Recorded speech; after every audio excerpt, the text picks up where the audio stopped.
Bwana Yesu asifiwe. Bwana Yesu asifiwe sana. Nimekuja kuongea na wewe kijana unayezini kwa siri, unayefanya masturbation, unayeangalia picha chafu za ovyo. Imeandikwa kwenye kitabu cha Mithali 6:32 kwamba aziniye na mwanamke hana akili kabisa, afanye jambo litakalomwangamiza nafsi yake. Inawezekana umefanya kwa muda mrefu, umefanya kwa kificho, unashindwa namna ya kutoka. Neema ya Mungu ipo kukusaidia. Kuna wengi sana ambao wamejikuta kwenye hilo dimbwi la hiyo dhambi, wanashindwa namna ya kutoka.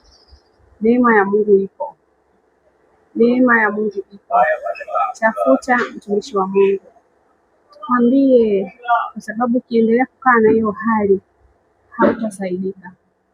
Na kwenye kitabu cha Mithali 6:32 unafananishwa na mtu ambaye hana akili, yaani kichwani hamnazo, yaani kichwani ni emptiness, kwa sababu anafanya jambo ambalo litamwangamiza nafsi yake. Amua leo, dhambi ya zinaa isitajwe kwako. 2026 dhambi ya zinaa haitatajwa kwako, wala kwa kizazi chako, wala kwa familia yako. Amua kujitunza mpaka ndoa takatifu. Inawezekana kuishi bila zinaa. Amen.